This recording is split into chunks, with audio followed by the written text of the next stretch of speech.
വൈകിട്ട് നല്ല അടിപൊളി ചായ അതേപോലെ തന്നെ നല്ല സൂപ്പർ സ്നാക്സും കഴിക്കാൻ പറ്റുന്ന ഒരു കട പരിചയപ്പെടുത്തുന്നത്. ആദ്യമായിട്ട് ഞാൻ അവിടെ ട്രൈ ചെയ്തത് നമ്മുടെ ഉന്നക്കയായിരുന്നു. ഉന്നക്ക അധികം കടയിലില്ല, എന്നാലും ഞാൻ ഇവിടുന്ന് കിട്ടിയിട്ടുണ്ടായിരുന്നു. സംഭവം കൊള്ളായിരുന്നു.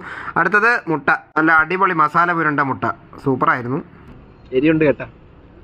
അടുത്തത് ചിക്കൻ റോള്, ഷവർമ റോളെന്നും പറയും. ചിക്കൻ റോളായിരുന്നു, അതും കൊള്ളായിരുന്നു. അതിങ്ങനെ ക്രിസ്പി ആയിട്ട് ഇങ്ങനെ സംഭവം ഇങ്ങനെ കടിച്ചെടുക്കുക. എന്നാ രസമായിരുന്നു. അടുത്ത അവിടെ ഉണ്ടായിരുന്ന ചിക്കൻ ചട്ടിപ്പത്തിരി ആയിരുന്നു, അതും സംഭവം സൂപ്പറായിരുന്നു, പൊളിയായിരുന്നു. പിന്നെ ഒരു variety item red pop cut ആയിരുന്നു, അതും സംഭവം കൊള്ളായിരുന്നു. അതൊത്തിരി സംഭവം വലിയതായിരുന്നു. ഷുഗർ വരാനുള്ള അടുത്തൊരു ഐറ്റം ആയിരുന്നു ഏലാഞ്ചി. ഏലാഞ്ചി എന്ന് കേൾക്കുമ്പോൾ എന്താണ് ഓർമ്മ വരുന്നത് നിങ്ങൾക്ക് അറിയാമോ? എനിക്ക് ഓർമ്മയില്ല. ഞാൻ സംഭവം ഇത് ആദ്യമായിട്ടാണ് കാണുന്നത്, കഴിക്കുന്നത്. സംഭവം നല്ല ബിഗ് സൈസ് ആയിരുന്നു, സൂപ്പർ ആയിരുന്നു.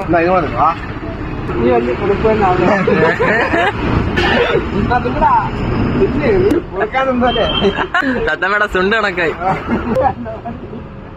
നാട് വഴിയൊക്കെ നിങ്ങൾ പോകുന്നുണ്ട്.